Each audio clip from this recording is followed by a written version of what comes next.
Sainte Marie, Maman bon Dieu, pour nous.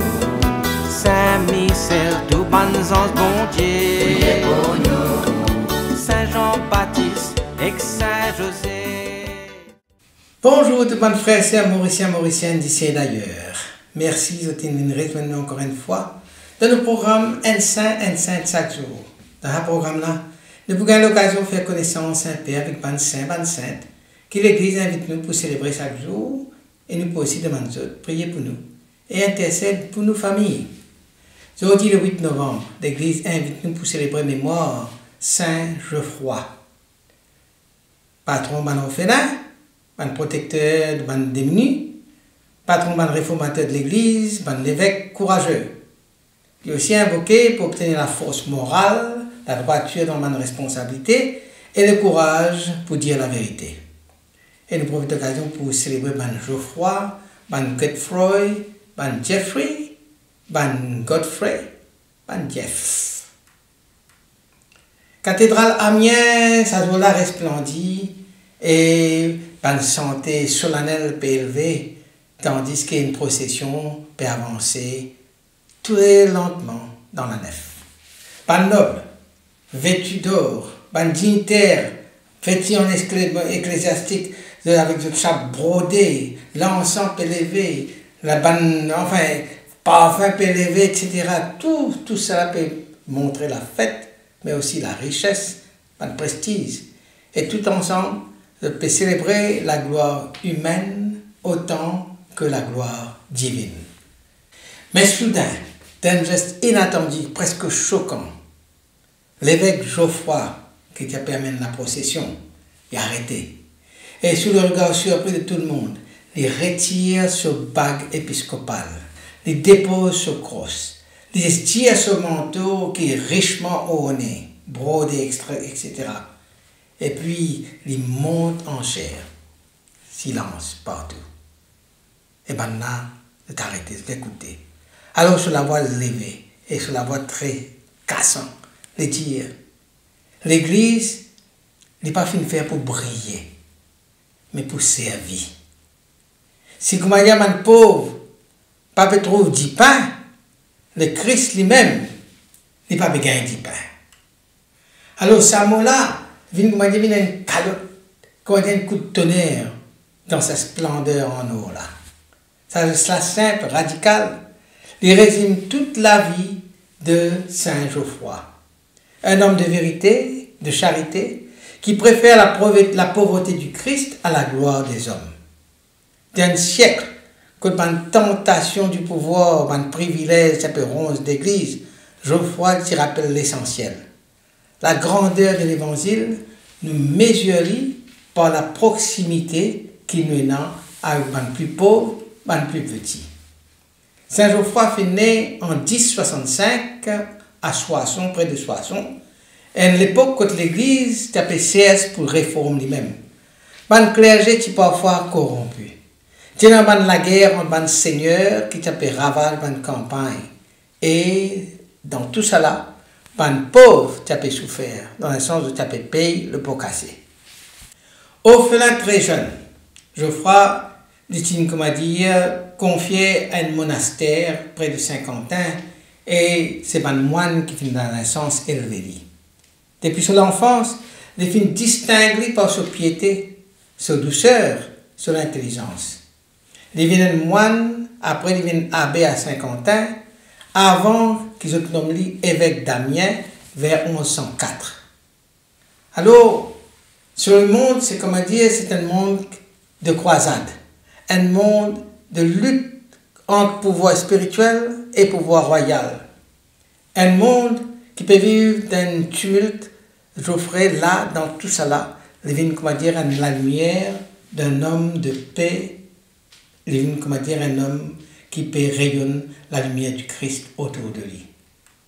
Geoffroy, c'est un homme de cœur, mais aussi un homme de conscience.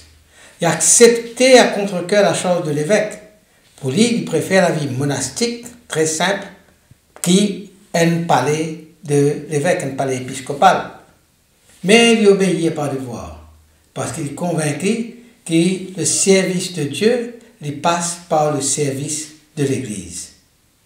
Comment il arrive à Amiens, il découvre un clergé, comment dire, un peu relâché, une injustice, une grande pauvreté. Alors il commence par une réforme courageuse.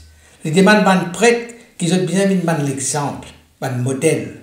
Il demande à un riche qu'ils ont partagé. Il demande à un seigneur qu'ils ont besoin juste, pratique la justice. Sa courage qui est dans la t'attire aussi l'ennemi puissant. Certains qui calomnient, d'autres qui menacent. Mais ils répondent toujours avec douceur. Et ils disent, vaut mieux me perdre la faveur des hommes que la vérité de Dieu. Sa vulnérabilité, c'est sa sensibilité. Geoffrey a souvent pleuré le temps il trouve la misère sur le peuple. Sa mission est claire seulement. Amène la lumière de l'évangile dans un monde obscurci par l'orgueil et par la cupidité.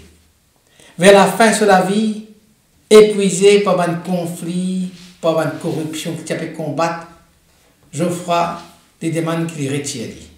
Alors il quitte Amiens en secret pour y aller à la chartreuse de Notre-Dame-de-Porte, près de Reims, quand il peut vivre comme un ermite. Il a envie mort dans le silence.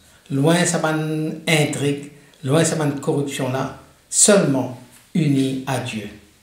Mais son peuple retourne, et je supplie pour retourner. Et il répond, si vous êtes content, moi, laisse-moi content mon bon Dieu dans la paix.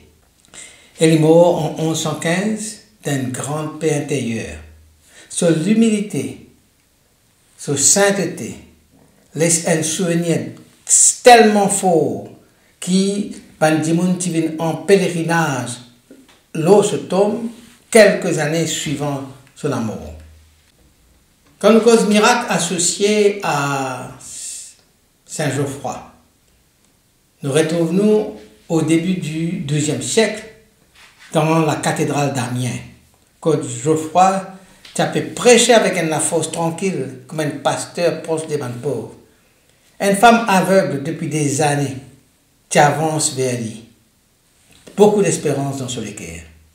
Femme-là, il ne demande pas un discours, mais il demande un signe de la miséricorde divine. Geoffroy, fidèle dans son humilité, il n'a pas fait un geste spectaculaire. Il trace simplement, l'eau lisait sa femme-là, un signe de la croix et lui dire, Seigneur, redonne la lumière à sa femme-là, pareil que moi, Tophine, redonne la lumière dans tout ban de guerre. Et juste à cet instant-là, femme-là, il retrouve la vue.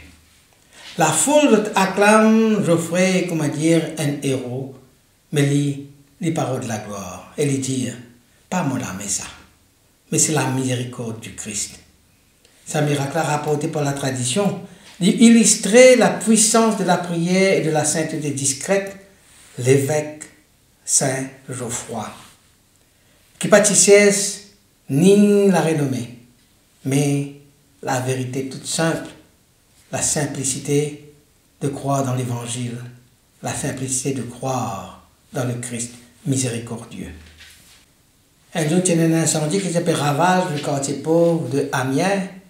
La flamme peut dévorer la case, divin peut, comment dire, souffler, la braise peut plus en plus enflammée. Alors Geoffrey sortit de son palais épiscopal, sans escorte, sans rien, pendant dans cela non seulement de l'eau bénie. Il marche vers sa diffé là. Il priait à voix basse. Il fait signe de la croix sur la main.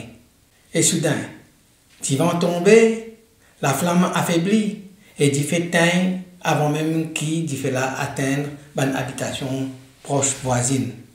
Pour le peuple, ce miracle confirme ce qu'il connaît déjà. Geoffroy, c'est un pasteur protecteur. Un homme qui, sur la prière, apaise non seulement les âmes, mais aussi un élément de la nature. Ce miracle renforce sa réputation de sainteté et sa image de défenseur des plus vulnérables. Saint Geoffroy, c'est une actualité récente pour nous aujourd'hui. dans une société marquée par l'égoïsme, la violence et la perte des repères spirituels. Il incarne l'intégrité de la compassion et la simplicité de l'Évangile.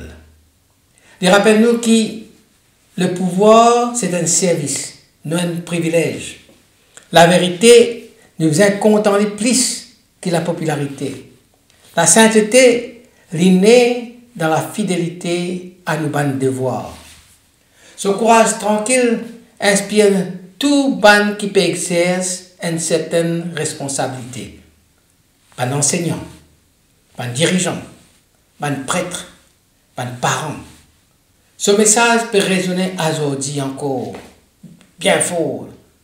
T'as envie de réformer le monde? Commence par réformer toi-même d'abord. Et vous dire, il n'y a pas de vraie grandeur que dans l'humilité du cœur. Une parole rapportée comme un de ces sermons qui étaient prononcés dans la cathédrale d'Amiens au XIIe siècle.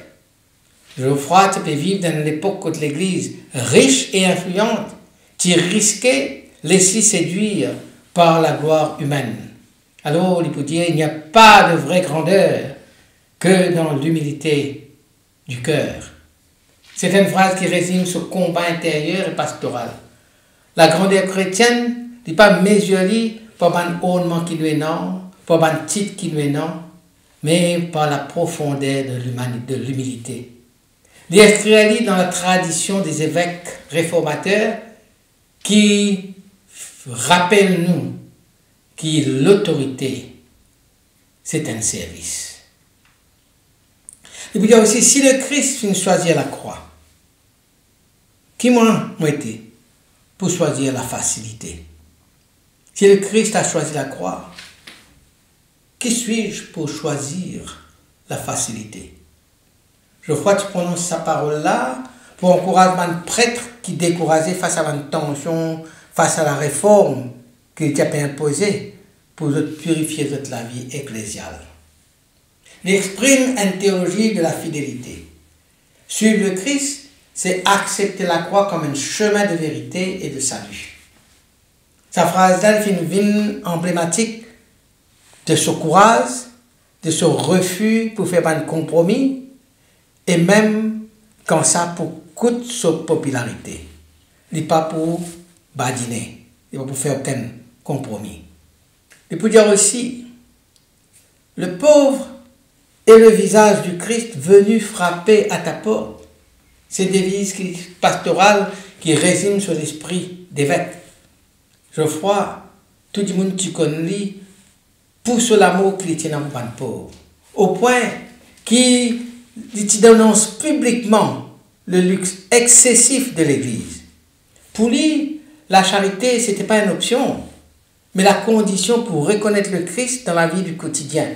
Sa phrase-là qui vient transmettre par la tradition, souvent citée dans l'homélie pour montrer que l'Église est au service des autres et que la mission sociale de l'Église n'est pas justement par le service devant le pauvre.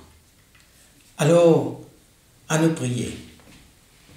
Saint Geoffroy, pasteur courageux et humble serviteur, devine content la vérité plus qu'il m'a l'honneur.